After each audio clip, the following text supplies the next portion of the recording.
Hey, what is up, guys? You're watching Epic Pokemon TCG. What I got for you today, guys, is going to be a Zoroark Buzzwole deck profile. So if you do enjoy the video, make sure to give it a thumbs up and subscribe if you're not already subscribed. And yeah, so this will be down in the description below. Hope you guys do enjoy this one. We're going to go ahead and hop right into it here by taking a look at Zoroark. Pretty much going to be your main attacker of the deck. You're going to be running a 4-4 line of it in this one. And it has the ability trade, which does multiple things. It allows you to not only pitch a card out of your hand, which can just get rid of cards you might not need later in the game, but it also gives you a little bit of draw power. You get 2 cards whenever you do trade. Discard 1, draw 2, really nice. And of course you have multiple Zoroarks on the field. You're drawing multiple cards a turn.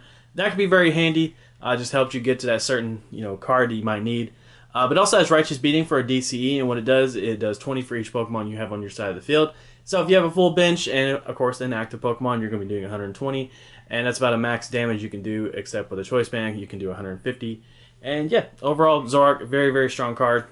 And it's remained on top pretty much ever since it's first come out, which is not shocking. But in this deck, we're going to be pairing it up with one of my favorite cards, Buzzwole GX, and of course we do have one baby Buzzwole in here as well. But Buzzwole GX has Jet Punch 30, and then 30 to one of your opponent's bench Pokemon, so that means you get to do 60 overall, so 30 active, 30 to bench, and then you have some damage modifiers in here. You have Diancie and such to kind of increase that. But it also has Knuckle Impact for 160, and then Buzzwole can attack next turn. And then also Absorption GX, a very, very, very strong attack early in the game. It does 40 for each remaining prize card you have, so if you do this early on in the game, whenever you haven't taken a prize card yet, I believe it is 240 damage.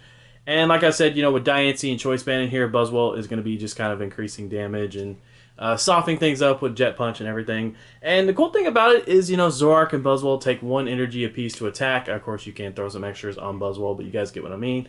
But also, Baby Buzzwole has Sledgehammer. Now, Sledgehammer last format was a lot stronger than it is now, but still overall, Baby Buzzwole is actually a pretty solid Pokemon.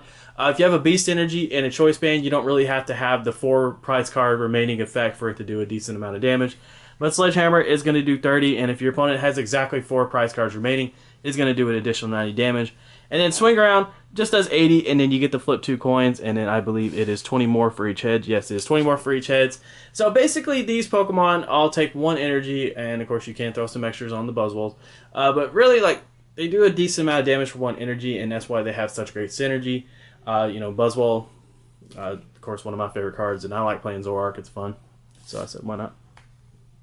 Next up, we have a 2-2 Lycanroc in here as well. This is just going to allow you to bring stuff up off the bench. It gives you another attacker to work with. And its GX attack is actually the one I would prefer using for this deck, just because Dangerous Rogue is so strong. So basically, it also has Claw Slash. It does 110, and then Dangerous Rogue, it does 50 for each of your opponent's bench Pokemon. So if they have a full bench, you're going to be doing a decent amount of damage. Even if they have just 4, that's going to be 200, which is really nice. But the GX attack on Lycanroc GX is really, really nice, and Claw Slash is a solid attack overall. You're running Fighting and DC in here anyway, so it's not like you're committing amazing amount of things to it. But yeah, we're going to round out the Pokemon here. Of course, with Diancie, I did mention that earlier. Just going to allow your Pokemon, or your fighting Pokemon, to do 20 additional damage to the active, which is really nice. And then we have 2 Tapu Lele in here. Wonder Tag, when you play this card down from your hand onto your bench, you get to search for a supporter, and Energy Drive, 20 for each energy attached to both defending Pokemon. Tapu Lele is a very, very clutch card, and Ultra Ball can turn into a supporter like that, and it's just all around a really nice card to have. But yeah, there we go. That's the Pokemon. We have a 4-4 line of Zoroark, 2 Buzzwole GX, 1 Buzzwole, a 2-2 Lycanroc, 1 Diancie, and 2 Tapu Lele. So yeah, now we're going to get into the supporters. Alright, so starting off here, we have for Cynthia, pretty much the best draw supporter in the entire game. Allows you to shuffle your hand to your deck and then draw 6 cards. And then we have 4 Guzma in here. This is pretty much like crackhead level amounts of bringing stuff up off the bench.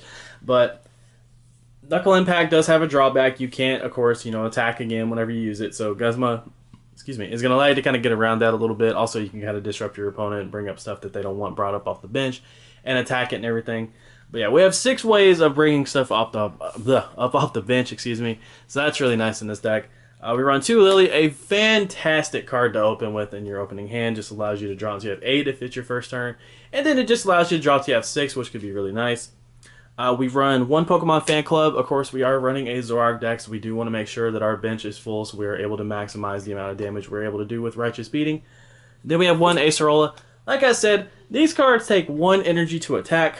Zoroark takes a DCE.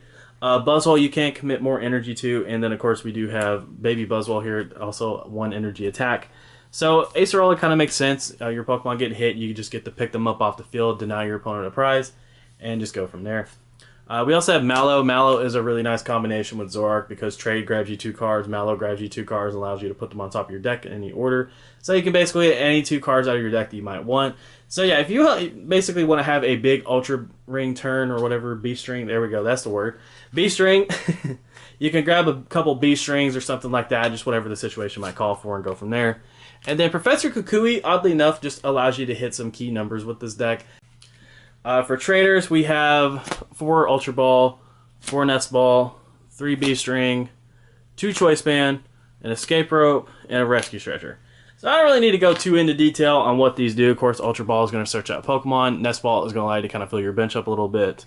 And then whenever your opponent has 3 or 4 prize cards remaining, B-String will just allow you to grab some energy out of your deck and attach them to your Ultra Beast Pokemon. So like I said, if you want to have like a big Ultra Beast turn where you just kind of go off. I keep saying Ultra Beast when I'm trying to say B-String. I apologize. But like, let's say one of your GX go down. Your opponent has 4 prize cards remaining, Mallow, or you can just Zoroark and try to trade into it and thin your deck out a lot. Playing a couple B-String and then using Zoroark is going to thin your deck out a lot, so you'll be able to hit some key cards. Rescue Stretcher is going to help you get stuff back out of your deck. Escape Rope is a switching card, and then Choice Band, it's going to allow you to do some more damage. Don't really need to go too much into detail on those cards. Alright, for the energy, we have 4 DC because we are playing Zoroark, and we have 1 Beast Energy because we are playing Ultra Beast, and then we have a grand total of 8 Fighting Energy to round out the deck.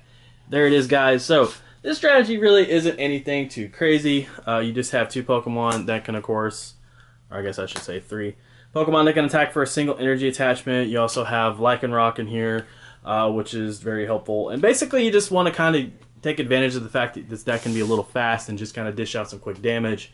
And then you can kind of come in mid to late game and just sweep in and take care of some knockouts, which is really handy. But yeah, I just want to go ahead and get this deck out because I do want to get some more deck profiles up for you guys. I'm working on some more decks, and this one was about the most complete one that I had so far, so I really wanted to upload something for you. But yeah, hopefully you guys did enjoy this video. If you did, make sure to give a thumbs up and subscribe if you're not already subscribed. Thank you. Take care. I love you. And this is Epic Pokemon TCG signing out.